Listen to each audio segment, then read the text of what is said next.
Hello and welcome. What I'm about to share with you right now, this is something that atheists can say, which can really scare Christians. The basic way it happens is like this. They say that Jesus is a copy or somehow a duplication of what happened a lot in the ancient world, where they had these sort of like dying and rising gods. In particular, there's one guy that comes up over and over again from different skeptics, different times. They bring up this one guy. It's Apollonius of Tyana. This is the guy, Apollonius of Tyana. This is so effective, bringing up this historical guy to say he's a parallel to Jesus, and therefore Jesus is nothing special. Therefore, basically, stop believing in Jesus is the implication. It's so effective that Bart Ehrman, one of the well-known anti-Bible skeptics that's out there, he actually has put this forward about Apollonius of Tyana in multiple of his books, and he uses it opening his classes when he's introducing new students to the material he's going to teach. What I mean is, he uses this rhetoric that I'm about to share with you in order to undermine people's faith in the Word of God. So, let me get into the details. Here's what he does. This is from Bart Ehrman's book, How Jesus Became God, pages 11 and 12. He'll greet his class and he'll say something like this. He'll say, "Let me tell you a story of a man. This man, before he was born, his mother had a visitor from heaven who told her that her son would not be a mere mortal, but in fact would be a divine.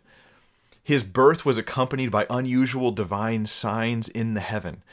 As an adult, he left his home to engage in an itinerant preaching ministry. He gathered a number of followers around him who became convinced that he was no ordinary human, but that he was the Son of God. And he did miracles to confirm them in their beliefs. He could heal the sick, cast out demons, and raise the dead. At the end of his life, he aroused opposition among the ruling authorities of Rome and was put on trial, but they could not kill his soul. He ascended to heaven. And who is this man?" Bart Ehrman may say in his class, "Who is this man that I'm speaking of? Why, this man is obviously Apollonius of Tyana." And then the students in the class, they respond, or the believer who hears this says, "Wait a minute, how is it possible that there's another ancient character whose story so perfectly parallels Jesus? Like, is this just a thing where there's these characters, these individuals in history who all have the same story as Jesus?" That's what I'm dealing with today. This is what freaks people out the first time you hear it, until you get the rest of the information, until you find out the details, until you spend 7 hours listening to the audiobook of Apollonius of Tyana and his actual story. So we're going to deal with that today. I'm going to try to debunk this thing. This comes up a lot. It comes up from like Bart Ehrman, Richard Carrier, Robert Price, Apologia, who I recently had a debate with. I've heard him bring it up as well. Yes, so welcome. That's the topic for today. Welcome to the Tuesday live stream. I'm Pastor Mike Winger, and I do this pretty much every Tuesday, where I deal with theology and apologetics. And if you have questions you want to ask me and you are watching live and you're not on the replay, put those questions in the comments section. AJ Bernard, my buddy in the comments there, he's going to send me those questions at the end of the stream and I'll answer them. So please feel free to hammer away. But I do ask, keep that comment section a friendly place to be. Quick update. I am very popular, or I should say I'm very unpopular at the moment. What I'm showing you on the screen right here are actually a group of videos that all came out in a flurry over Thanksgiving vacation while I was visiting my dad in Arizona. Aaron Ra, well-known atheist YouTuber, he put out one of these 4 up here, which says, let's see, Not So Fulfilled Christian Prophecies, a video he put out. This was less than a week ago, an hour and a half long, refuting me specifically, right? With a guest, Dr. Josh Bowen, on to do that. Then that was 5 days ago. Then 4 days ago, we have Doug from Pine Creek, the atheist YouTube channel, puts out a video to refute me, where he put clips together from Cam Spires, trying to refute me on the evidence for the resurrection and my case for the resurrection of Christ using historically agreed upon content. Then the next day, 3 days ago, another atheist channel put out this Ezekiel's failed prophecy of Tyre. This is on Digital Hammurabi, another different atheist channel, another 2-hour-long video. And then the next day, another hour and 16-minute video where Skylar Fiction, who I debated recently, it had it was sort of a debate, a casual debate. where we talked about morality and that sort of thing. He decided he's going to do a review of our whole conversation, multiple episodes. This is just episode 1, reviewing that. And so let me just say, this is over 6 hours of footage that has come out in less than a week, all to refute me, all from atheist and agnostic or non-Christian sources. So I have not had a chance to even look at all this stuff yet. I will get to it when I can. So let me just say, when I can. It's going to take some time. I'm working on it to be able to respond at least to some of these things. I cannot respond to all of them. But I just wanted you guys to know, update-wise, like, I'm happy because this tells me that there's skeptics and atheists who are listening to my content for one reason or another, and I'm super happy about that because I do believe in the things I say. I think it's rational, I think it's reasonable, I think it's true, and that Christianity's true, and that if it's true, you can like poke it with a stick and see the truth of it. Doesn't mean someone can't complain about it, doesn't mean they can't make a video to refute you, and it doesn't even mean that I'm right about everything. I may well learn I'm wrong on some issue in these videos, and I'm open to that. But I don't think I'm going to learn Christianity's wrong. So that's the update. Let's get into the issues here for today. Oh, and by the way, if you didn't know this, I have a podcast. If you just search whatever, if you are a podcast person, just search Bible Thinker on your podcast app, and you should be able to find me pretty easy that way. Do appreciate your guys' prayers as I love reaching out to the skeptical community, and I know that there are some that are maybe cynical, but there's others that are even in the comment section maybe today, and you're honestly willing to listen and think about these issues and hear both sides, and you like hearing thoughtful discussions, and so welcome. Okay, so here's what happens, right? Let's get back to Apollonius of Tyana. He says, Bart Ehrman or Bob Price or Richard Carrier or you name it, and they basically give this list of things where there's these parallels between Jesus and this other character who's obviously not Jesus. And the implication, they rarely say what they mean by it. They rarely tell you what they want you to conclude, but the implication is that either Jesus is a totally mythical figure, he didn't exist, or that the elements of Jesus' story are like a well-known sort of genre of literature where, yeah, you just make up these kinds of stories. It's like the farm boy who becomes the great hero and saves the princess. You know, it's like a kind of a typical storyline that you always hear, and therefore not true. That's the main point here. Let's analyze these issues. We'll go through them one at a time, and I think it'll help because Apollonius of Tyana is like the best example that often skeptics will come up with, and I'm very interested in tackling people's best examples because then we can get to issues that matter and not waste all of our time. All right, so have you ever tried to read the story of Apollonius of Tyana? It's actually quite difficult. The thing is incredibly long. It's like reading, let's just put it this way, it would take you about 15 hours probably to read the whole thing. It's incredibly long, and because it's so long, the story's perfect for finding parallels to anything you want.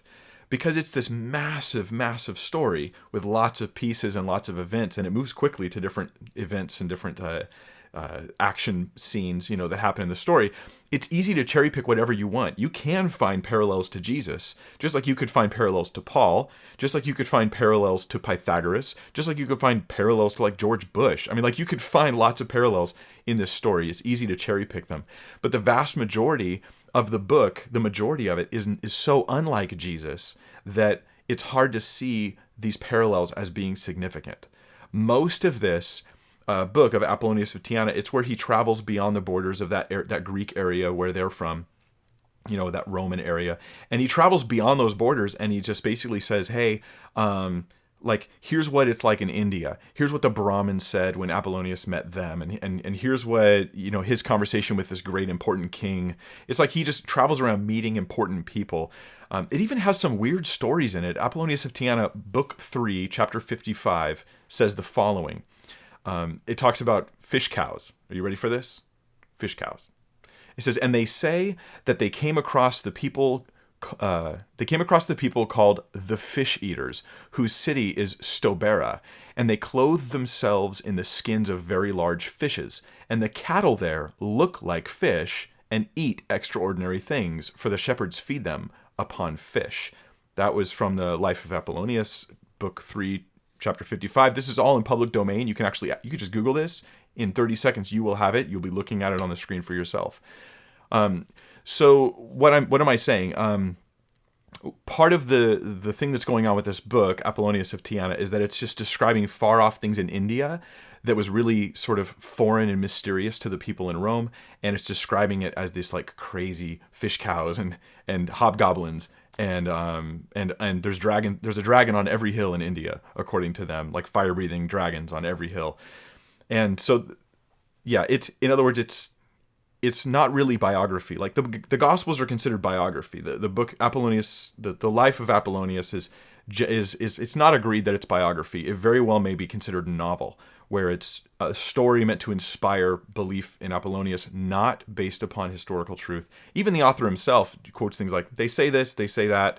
He sometimes contradicts himself. He talks about Apollonius when he was 100, how he had this incredible memory at the age of 100. Later in the book, at the end, he says he doesn't know how old Apollonius was when he died. He might have been 80, might have been 90, might have been 100. So you see, he's got some conflicting things going on there. But the parallels themselves, let's dig into these parallels.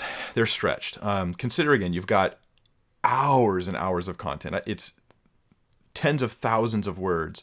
And you can find these parallels, but even the parallels they find are somewhat stretched. So let's look at those. I'm going to go back over that Bart Ehrman quote that I read to you earlier, and we're going to analyze it one step at a time. So the first parallel Bart Ehrman gives is he says, before he was born, his mother had a visitor from heaven. Now, the first thing I'll say is this is not really a distinctive parallel, right? Jesus' mother had a visitor from heaven. That's true. Angelic messenger, right? That's true, but this is sort of a generic parallel. It's not like really specific. But the visitor in the story of Apollonius, you know the story of Jesus. So the story of Apollonius, the visitor is Proteus. Proteus actually is not from heaven. Proteus is a god character, but don't think in the Christian sense, capital G-O-D, right? But in the pagan sense, he's a god, and Proteus is from Egypt, and he lives near the mouth of the Nile River. That's where he lives, on an island there. His nickname is the Old Man of the Sea, and he's a shape-changing god. And he comes and he talks to Apollonius' mom and says to Apollonius that she goes, what kind of child am I going to have? And he says, myself. So she'll give birth to some version of Proteus, is the idea. Yeah, that's where Bart Ehrman gets his second parallel, is that his mother had a visitor from heaven who, quote, told her that her son would not be a mere mortal, but in fact would be divine. So there's a similarity that's there. I'll admit it, right? But let's just not overblow it, right? There's a divine quality, but there's a big difference here between the divine quality of Jesus, who is God, who the Word was with God, the Word was God, right? He became flesh and dwelt among us, God Almighty, eternal, immortal, all these things, as opposed to Proteus, who's this sort of pagan thing that cannot be compared to God. These are two different classes of beings. So that's why the word divine is used, because it's trying to muddy the waters between the parallel. The next thing that's said is that his birth was accompanied by unusual divine signs in heaven. That sounds good, right? But let me put it to you. Now, this is not, I got to grab my headphones, but this one I'm about to share with you, this is not a quote from Bart Ehrman. Okay, Bart Ehrman would disagree with these people, but this is what floats around the internet. What I'm going to share with you right now comes from two people called The Magicians, and they have a YouTube channel called Creepy Little Book. And this is what they say about Apollonius of Tyana and how he gives them a reason to think that there's a parallel in the birth of Apollonius and Jesus. Listen to the specific details that they give. Here it is. His birth is a pretty big deal. It's a miracle. Yeah. He was born to a virgin. Yep. He also had, would you say willing creatures, or it would was you? Swans. I believe it's swans. Okay. His mother wakes from a dream and is told to go out into a meadow where she goes into labor, and a flock of swans comes down and circle her, and they're flapping their wings. Sort of like the three wise men, but they're swans. They're coming down to pay homage to his birth. During the story of Jesus' nativity, we have the star in the sky, the star of Bethlehem. There was also a sign in the sky when Apollonius was born. A lightning bolt. This lightning bolt shoots on down and curves back up before it ever hits anything, marking that even the gods recognize the uniqueness of this person. All right, so you saw not only the words they said, but the pictures they put on the screen, right? There's these birds, and how many birds were in the picture? 3. There's 3 swans. She relates these to the 3 wise men. She also tries to imply that these are like the the cattle are lowing, the poor baby wakes, like that in the manger scene. Although in the scripture we don't read about these animals being in the manger. That's again, and we also don't read about 3 wise men either. We read about 3 gifts. We don't know how many of these wise men there were. But so this is like forcing parallels. Keep in mind, Apollonius is like one of the best examples people can come up with to find a parallel to Jesus. They claim Apollonius was born of a virgin. Well, let's read the actual text from the life of Apollonius of Tyana. And it says, Apollonius' home then was Tyana, a Greek city amidst a population of Cappadocians. His father was of the... Wait. His father was... Not a virgin birth, guys. like, you only have to get to page 11 to get to see this. Not a virgin birth. His father was of the same name, and his family was ancient and directly descended from the first settlers. It excelled in wealth, the surrounding families, though the district was a rich one. So they were very wealthy. They were very well off. His family, his father was considered a person. So in the act, we only have one source really for the life of Apollonius, and it's this text we're reading right here. As we read on, it talks about his birth. It says, to his mother, just before, now he is said to have been born. Oh, I skipped one. There it is. And wait, maybe I want to make sure I do this right. Okay. So here's book 1, chapter 5. It says, now he is said to have been born in a meadow, hard by which there has been now erected a sumptuous temple to him.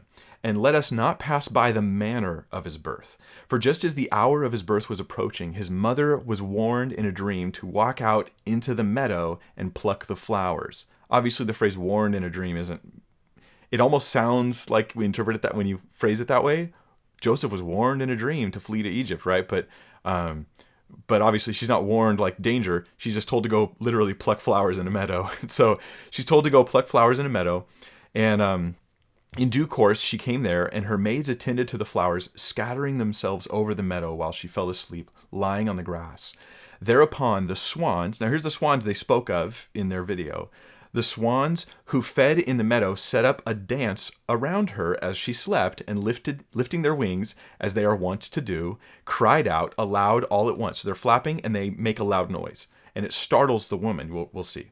For there was somewhat of a breeze blowing in the meadow, so a breeze caused them to make noise, and they startled her. She then leapt up at the sound of their song and bore her child. For any sudden fright is apt to bring on a premature delivery. But the people of the country say that just at the moment of the birth, a thunderbolt seemed about to fall to earth and then rose up into the air and disappeared aloft. And the gods thereby indicating, I think, the great distinction to which this sage was to attain, and hinted in advance how he should transcend all things upon earth and approach the gods and signified all things that he would achieve. So what we've got here is not a parallel. What we do have is a focus upon his birth. She goes, and for some reason she's told to go to this meadow. So she goes out to this meadow. She's plucking flowers, falls asleep. The swans gather around, and they make noise and wake her up. Right? The phrase dancing is there. That's interesting. Is this like Jesus? No, this is not like Jesus. You can't just say stuff was interesting about his birth and therefore it's like Jesus. This is very different actually than the birth of Christ. Then we have a lightning bolt, which is to say a lightning bolt that looked like it was going to go down and it went up. We all have seen weird shaped lightning bolts. Like they do odd things. Sometimes they look like they come from the ground up. Sometimes they look like they go from the sky down.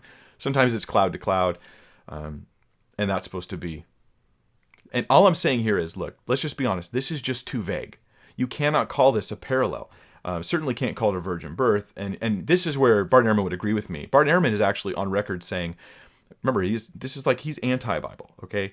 This guy's on record saying that there are no parallels to the virginity of Mary upon the birth of Christ, right? There's no parallels to the virgin birth. So this is one he still uses as an example, because without real parallels, they just got to come up with, I think, something. Let's keep reading here. So we've talked about his birth. Then as an adult, he left his home to engage. This is, again, I'm quoting Bart Ehrman. As an adult, he left his home to engage on an itinerant preaching ministry.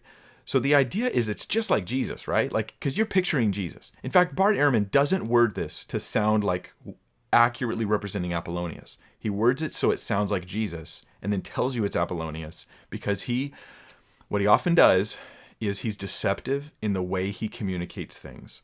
It's not so much that he's factually wrong on everything. That's not really the case. It's that he's going to sort of filter the data and phrase it in such a way as to confuse the uninformed. And so hopefully this video and content like this will help. So he leaves his home to engage in an itinerant preaching ministry. You know, I listened to literally hours of the online audio version of this that's available for free on YouTube. You can check it out. And Apollonius, he doesn't seem to have a preaching ministry. Not clearly anyways. He travels around, he meets important people. In fact, shortly after he leaves home, he takes a 5-year vow of silence where he doesn't speak for 5 years. And it says he communicates with head gestures and his mouth, and he's like, and when people were saying things that irritated him, he'd walk away because he didn't want to get too mad because he couldn't talk to them. This is not a parallel between Jesus and, the parallels break down when you get into the details. Mostly he just meets famous people and he impresses them with how great he is and how smart he is. And they have these sort of philosophical battles where they battle ideas about what they think. That's kind of what he does once he stops being silent for 5 years. So he wasn't really an itinerant preacher. I don't think that's accurate. Then he gathers, according to Bart Ehrman, another parallel is he gathered a number of followers around him who became convinced that he was no ordinary human, but that he was the Son of God. And now we're really just mixing terminologies because Jesus, the Son of God, though that phrase sounds the same as saying that a pagan individual is a son of God, these are very different in meanings. They mean totally different things. So Jesus, this is something that a lot of people don't realize when they're trying to compare the Gospels and the New Testament to pagan literature. They don't realize that the New Testament is Jewish, not pagan. And if we forget that, then we don't realize the terminologies are Jewish, and that's the genre, not the genre, but that's the milieu. Isn't that a fun word? Milieu. I like the way British people say that word. I wish I had an accent. So it's Jewish, right? In the Jewish context, when Jesus was the Son of God, they were declaring that he was equal with God, right? Read John chapter 5 and see how the whole discussion goes right there as he explains how he's the Son of God. Now, on the flip side, Apollonius, he would just be being said that he's got pagan little g God energy in him is the idea. And that's a very different claim. Not to mention that as far as I can tell, Apollonius, at least in the record of his writings there that we have in that one source we don't have him being called the Son of God. That's not actually something he's called. I don't know where Bart Ehrman got this. It certainly wasn't a normal thing, I don't think. I didn't find one instance of him being called the Son of God. So I don't know where he got that. Maybe it's there, but it's just vague, or it's just he's making it bigger than it really is. The next thing Bart Ehrman claims is that Apollonius of Tyana did miracles to confirm them in their beliefs. He could heal the sick, cast out demons, and raise the dead. So 3 miracles. Let's look at those miracles, and I'll actually share with you, story time, some stories of Apollonius of Tyana and his miracles. So, healing the sick, casting out demons, and raising the dead. The examples of healing the sick in Apollonius' story are more often not about Apollonius doing glorious things through miraculous powers, but usually more about him being so clever and well-informed that he knows how to handle situations. So let me give an example. In book 4, chapter 39, there's an example of him using massage therapy to help somebody. So it says, there also arrived a man who was lame, lame meaning can't walk. He was already 30 years old and was a keen hunter of lions, but a lion had sprung upon him and dislocated his hip so that he limped with one leg. However, when they massaged with their hands his hip, the youth immediately recovered his upright gait. So this is one of those miracle stories. Here's another one where he solves a man's problem. He has a wife who's had labor with multiple children, and it seems like her labor's been really dangerous for them or really hard. Something bad has been going on as she delivers these children. And here's his solution. This is book 4, chapter 39 also. And a certain woman had suffered in labor already 7 times, but was healed in the following way through the intercession of her husband. He bade the man, this is Apollonius, Apollonius tells her husband, whenever his wife should be about to bring forth her next child, to enter her chamber, carrying in his bosom a live hare. That's a rabbit. He's going to carry a rabbit with him into the room when she's about to have the child, when she's in labor. Then he was to walk once round her, and at the same moment to release the hare, for that the womb would be extruded together with the fetus, unless the hare was at once driven out. Sorry, the English is a little clumsy with the translation we've got, but so he's going to walk around her with a rabbit, and then as soon as he finishes walking around her, he has to chase the rabbit out of the room, because if the rabbit doesn't leave the room, then she's going to basically she's going to die in labor is the concept. So this is, you might call this like a type of witchcraft, but he's actually really careful, Philostratus, the one who wrote this, to say that this isn't magic. He's not doing some sort of witchcraft thing, but rather that he knows how life works. So in other words, to him, it's like medicine. It's like he's practicing medicine, high level medicine with special knowledge. Then another example, here's another healing moment, an example of a family where their children die if they drink wine. Let me read it to you. Book 4, chapter 40. It says, and again, a certain man who was a father, said that he had several sons, but that they had died the moment they began to drink wine. Iarchus took him up and said, yes, and it is just as well that they did die, for they would inevitably have gone mad, having inherited, as it appears, from their parents too warm a temperament. Your children, he added, must therefore abstain from wine, because they're too warm. I think it means their body temperature is too high, and they drink wine, and wine makes you feel hot, and so they drink wine, and they get too hot, and they die. That's the science that's being represented here.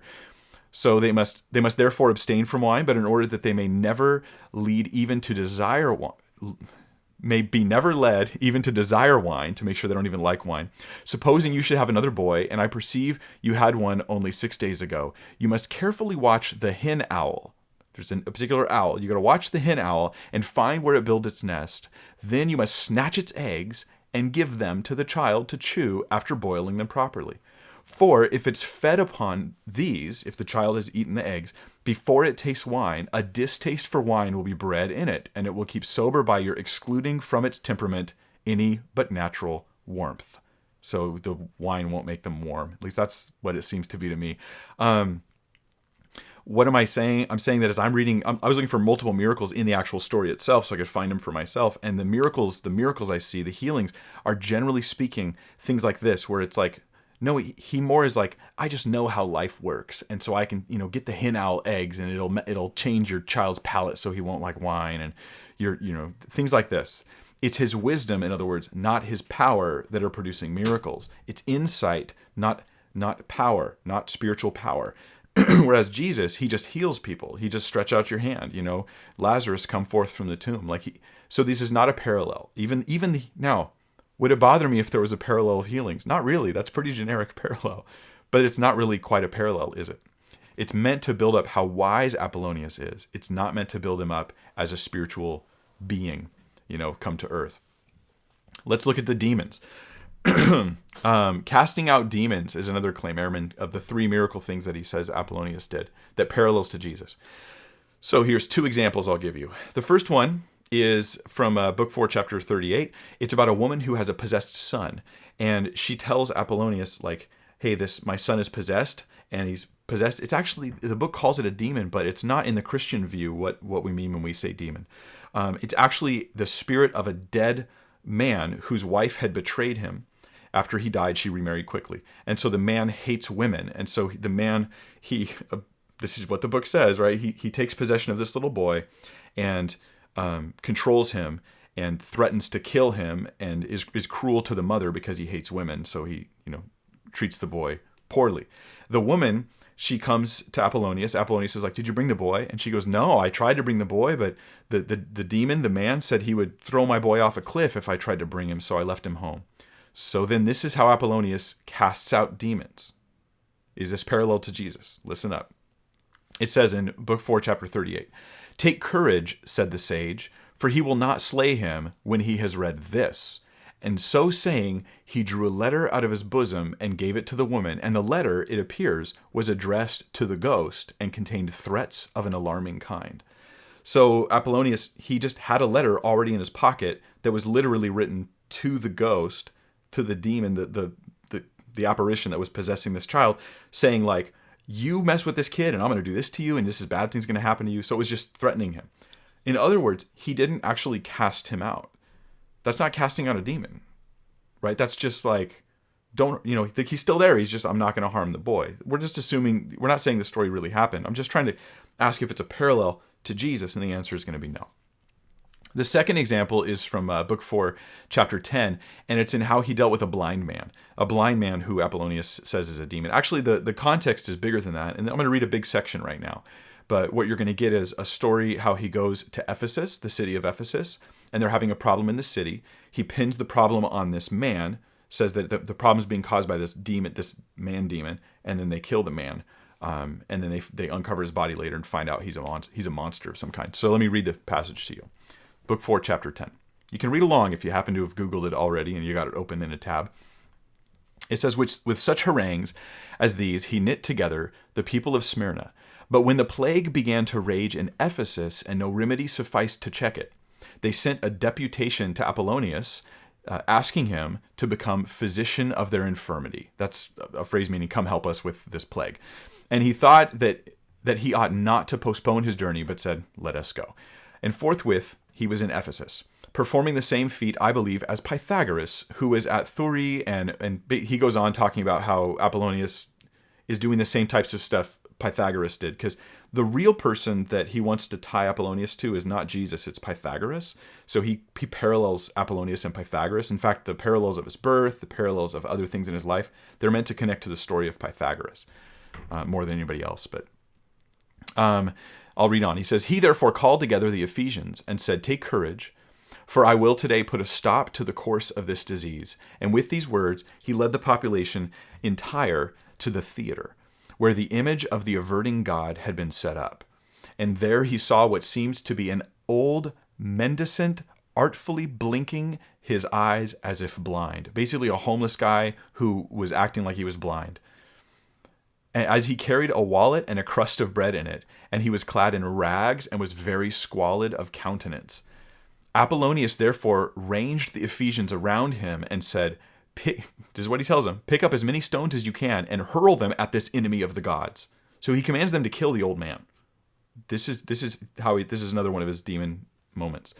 Not like Jesus, right? Like, don't call this a parallel to Jesus, how he had power over demons. Instead, Apollonius, he more has discernment. I can tell that he's a bad guy. That's the idea. It's not like he has power over them. So this is just not a parallel. That's the point. Now the Ephesians wondered what he meant and were shocked at the idea of murdering a stranger so manifestly miserable, for he was begging and praying them to take mercy upon him. Nevertheless, Apollonius insisted and egged on the Ephesians to launch themselves on him and not let him go. And as soon as some of them began to take shots at him with their stones, the beggar who had seemed to blink and be blind gave them all a sudden glance, and his eyes were full of fire. So he looks at them and they kind of realize, like, oh, he is a bad guy.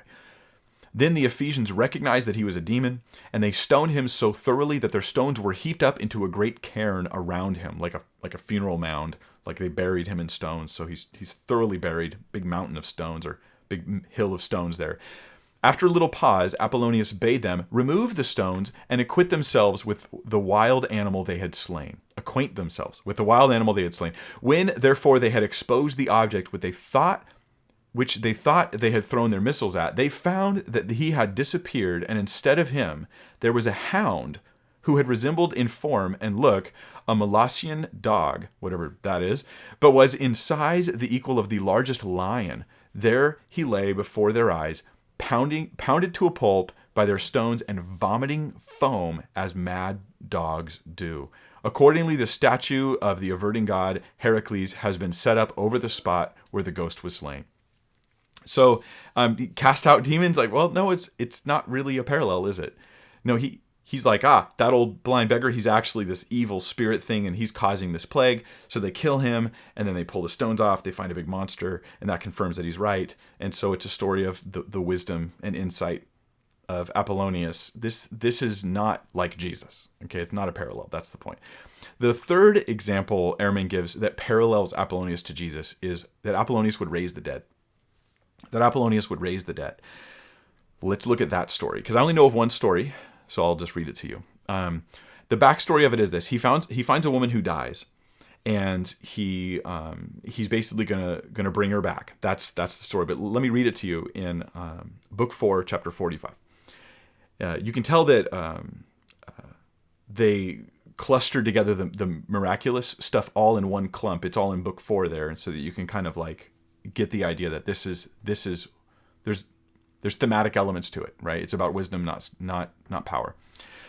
So it says, even the account says, oh, excuse me, I didn't put the whole story there. I guess I was afraid I was reading too much. But okay, he finds a woman who's supposedly died, and he goes and he whispers into her ear and he speaks a spell into her ear, and then she comes back to life seemingly, and then she's fine. And so it's like, what is this? What does this mean? And in book 4, chapter 45, he explains it, and he gives an interesting side note. He says, even the account says, now whether he detected some spark of life in her, which those who were nursing her had noticed, for it is said that although it was raining at the time, a vapor went up from her face. Or whether life was really extinct and he restored it by the warmth of his touch, is a mysterious problem which neither I myself nor those who were present could decide. Meaning that even in this account, they're not saying Apollonius raised the dead. They're saying they don't know how he did it.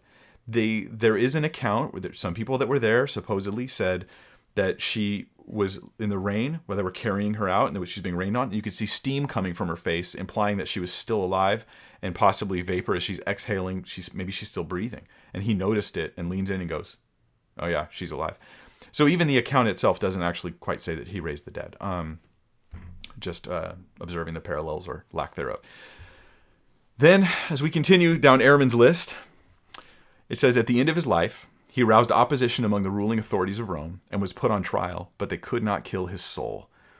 So, going to the end of Apollonius' life, the statement is, he's put on trial, but they can't kill his soul. He's opposition with the Romans and all that.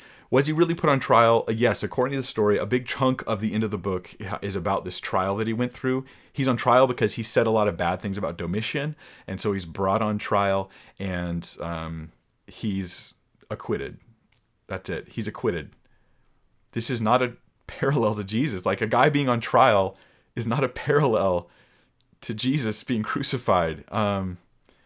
It's just not. That's too vague, okay? It's too generic. And when you have a book this big that you're pulling it from, of course you'll find connections if you want to find them. Bart Ehrman says this. He has this phrase, they could not kill his soul. And why did he say that? I mean, they didn't kill his soul or his body. They didn't do anything to him. They acquitted him and sent him on his way.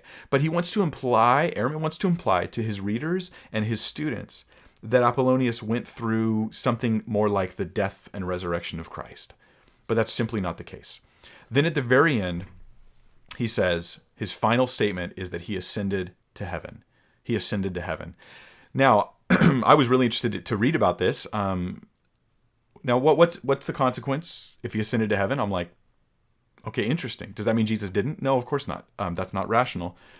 It's when you have a bunch of parallels, and they're real parallels, and they all coincide, that then you start going, that's weird, right? But not one, and not all these twisted, sort of manipulated parallels. Okay, so what really happened? Well, there's actually multiple accounts, multiple stories recounted in the story of the life of Apollonius by Philostratus. He records multiple because he doesn't know what happened, and nobody witnessed it. That's one of the things that all the stories have in common. Nobody saw what happened. They don't know what happened. But here's what it says. The surest is this. The number one, the first story he recounts that he thinks probably is the most reliable. He says, although his life, he said, is often to have... Boy, sometimes reading the text is so clumsy because of the way it, I guess, is translated. But although his life, he is said often to have exclaimed, or maybe it's all through his life, he is said often to have exclaimed, live unobserved, and if that cannot be, slip unobserved from life. Now that's how he introduces the death of Apollonius, is that Apollonius had a principle that you should, when you die, no one should see you die. That was his thing. His letter then And Damas's visit to Rome were of a nature of an excuse for getting the latter out of the way in order that he might have no witnesses of his dissolution. That's book 8, chapter 28. What am I reading that for? Okay, so the story goes like this. At the very end of the whole book, it talks about the death of Apollonius. He had this one guy, Damas. This was his one disciple who would follow him everywhere. And he takes Damas and he gives Damas a letter and sends him on an errand to Rome. Take this letter to Rome. It's super important. You have to go.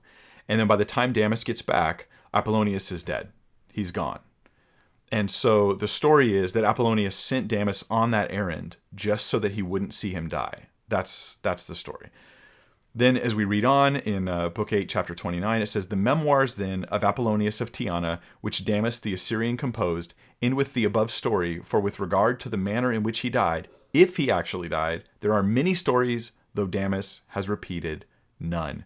Now Damas, at least, is what Philostratus says is his source. So in other words, we don't know how he died. We don't know if he died. We just know that the point at which the death happens in the story, Damas is gone, and he's the only source that, the best source, I should say, that Philostratus says he has.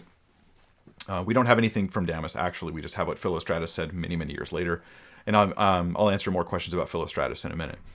Then he goes on and he relates other possible stories. So if you just keep reading through the passage in chapter 8, book 8, chapter 30, it says, "Now there are some who relate that he died in Ephesus, tended by 2 maidservants." That's the second possible story. So one story is nobody saw him die. Who knows what happened? Second possible story, he was being cared for by 2 ladies and he died in Ephesus. That's the whole story, right? Not he resurrected or anything like that. Then the third story is next line down in book 8, chapter 30. "Others again say that he died in Lindus, where he entered the temple of Athena and disappeared within." So he goes into a temple and he's just not seen anymore. Maybe that's what happened to him. What happened in the temple, nobody knows.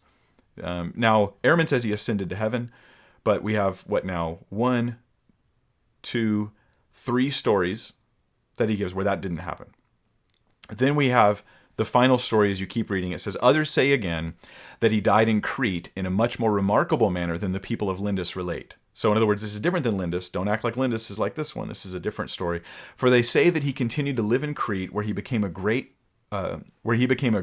center of admiration greater than ever before, and that he came to the temple of Dictina late at night. Now this temple is guarded by dogs, whose duty is to watch over the wealth deposited in it, and the Cretans claim that they are as good as bears or any other animals equally in force. Nonetheless, when he came, instead of barking, they approached him and fawned upon him as they would not have done even with people they knew familiarly." The English is so hard on this thing. "The guardians of the shrine arrested him in consequence and threw him in bonds as a wizard and a robber, accusing him of having thrown to the dogs some charmed morsel. But about midnight he loosened his bonds, and after calling those who'd bound him in order that they might witness the spectacle, he ran to the doors of the temple, which opened wide to receive him, and when he had passed within, they closed afresh, boom, as they had been shut. And there was heard a chorus of maidens singing from within the temple, and their song was, 'Hasten thou from earth, hasten thou heaven, hasten, to heaven, hasten.'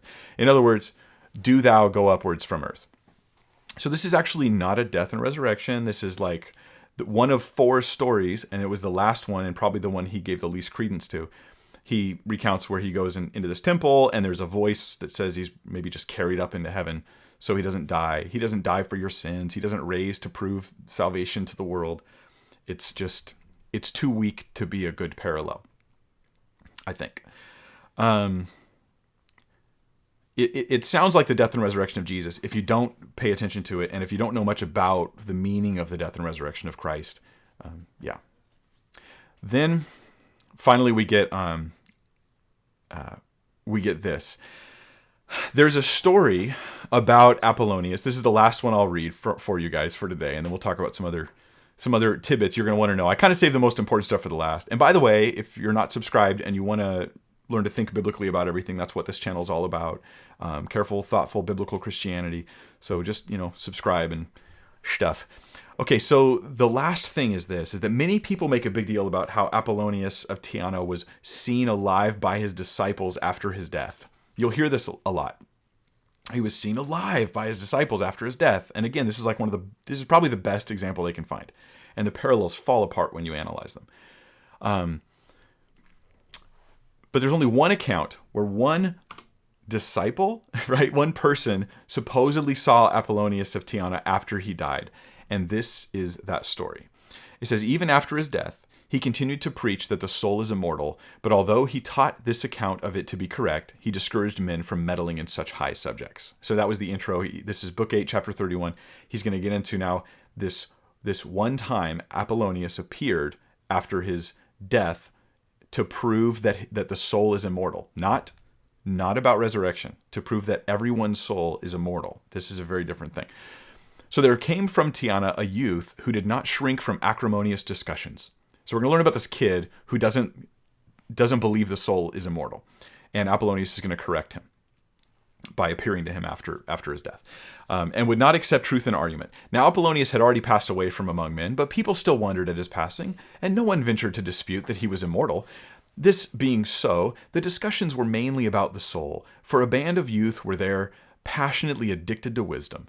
The young man in question, they like to debate, in other words.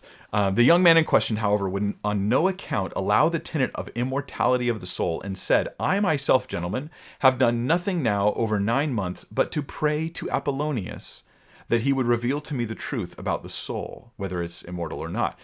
But he is so utterly dead that he will not appear to me in response to my entreaties, nor give me any reason to consider him immortal.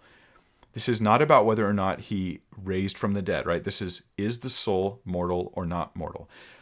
So I read on. Such were the young man's words on that occasion. But on the 5th day following, after discussing the same subject, he fell asleep where he was talking with them.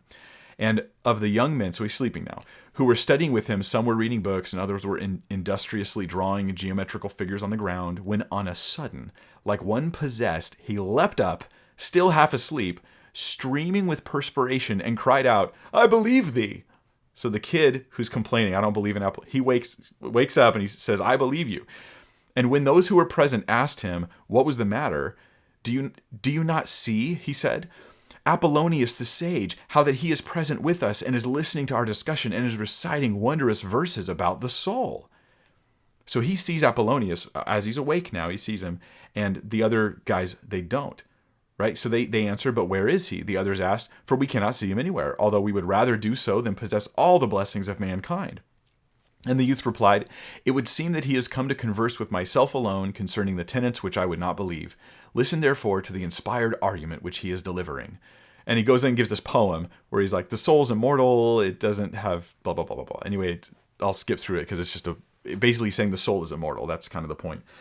That is the only occurrence. So is this a parallel to the death, resurrection, and appearances of Jesus? Well, let's compare, right?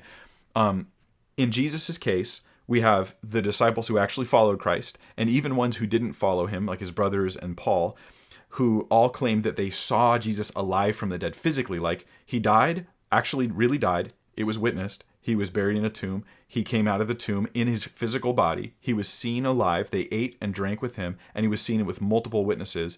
And the people who saw him were the people who knew him when he was alive. On the contrary, with Apollonius, he apparently dies, or he gives off his mortal body somehow, right?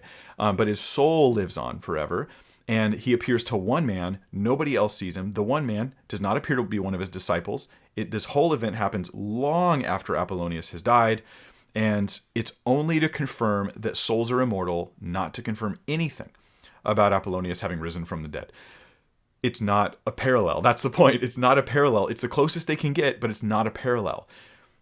Okay, here's a few more examples or pieces of information I think you want to know about Apollonius. Apollonius was probably a real guy. They say, was a contemporary of Jesus, but he was probably born about 15 AD. 15 AD, meaning when Jesus was going to the cross, Apollonius was like not even starting his ministry or his public. It wasn't really a ministry, but it was his public, persona. It hadn't even begun yet. He was still too young. So that the events of of Apollonius's life that are supposedly recounted here all take place after the events, those same events in Jesus's life, that they're supposedly parallels to.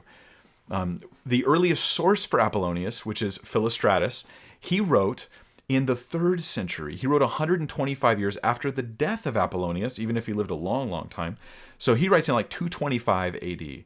225 AD, and it's the only real source we have for great detail on this guy's life. He's mentioned by one of the Roman historian in passing, but it's not like enough to know anything about the guy, except to think that there's the likelihood he was a real historical person.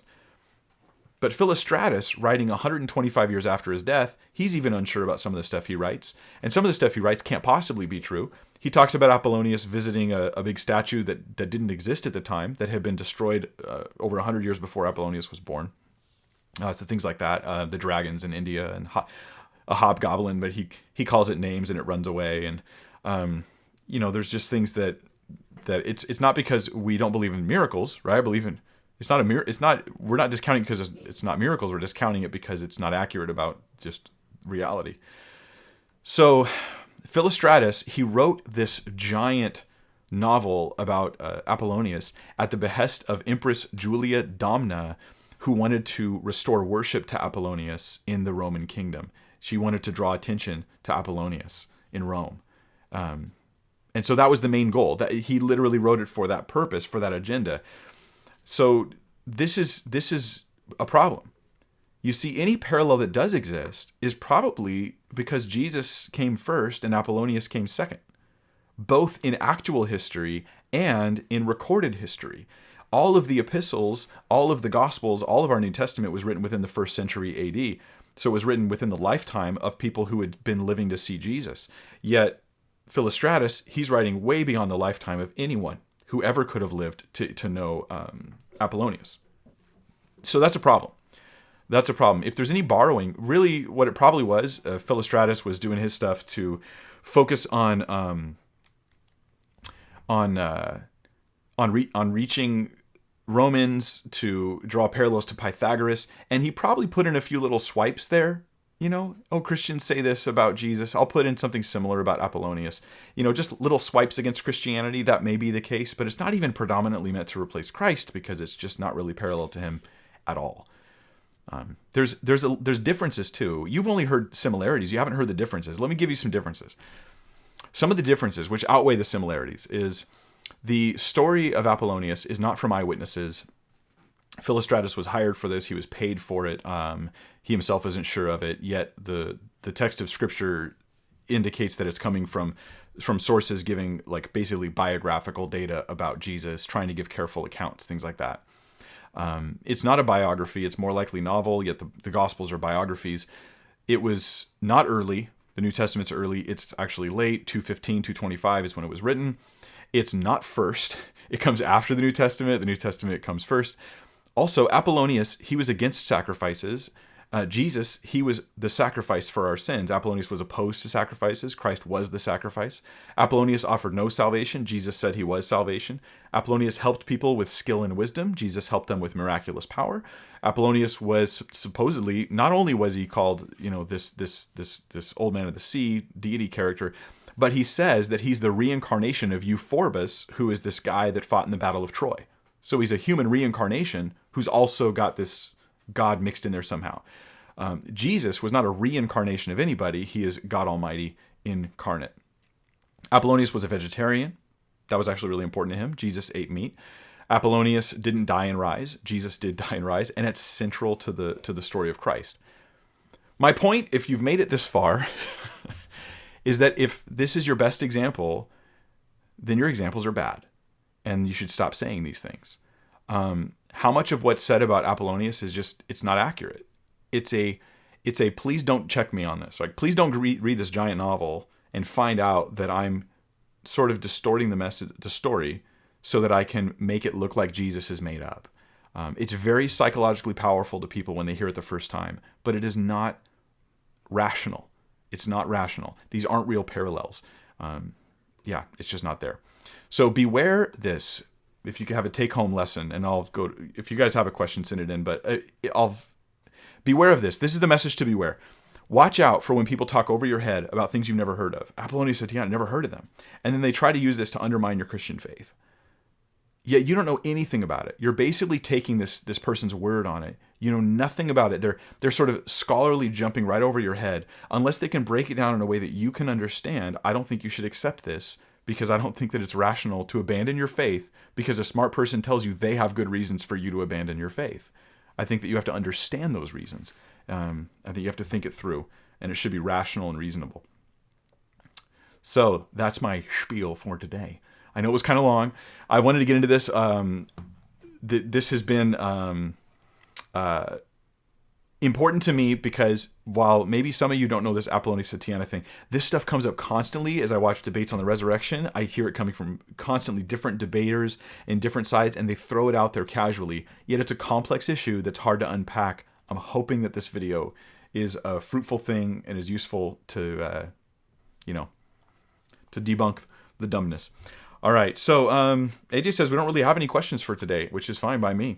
I'm glad you guys are here. We've had like 200 and something people, but no questions. I suppose I've just been so thorough in my explanations. I will give you a quick update. I've been planning to do a video with Living Waters, but we had to push it back into February. So I'm going to do a bunch of videos with them, God willing, but that's been pushed back to February. And I do plan on doing more stuff that will be related to the resurrection of Christ, but I'm not really sure what'll happen next week.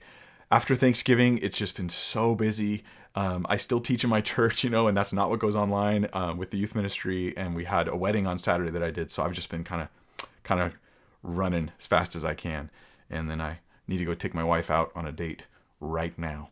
So that's about it, you guys. Thank you so much for being with me. Check out BibleThinker.org, my website, or if you want to just look for more data, I've got like stuff organized by topics.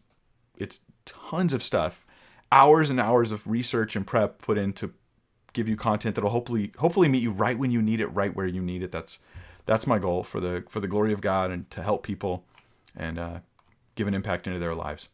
So thank you very much. You guys have a fantastic day.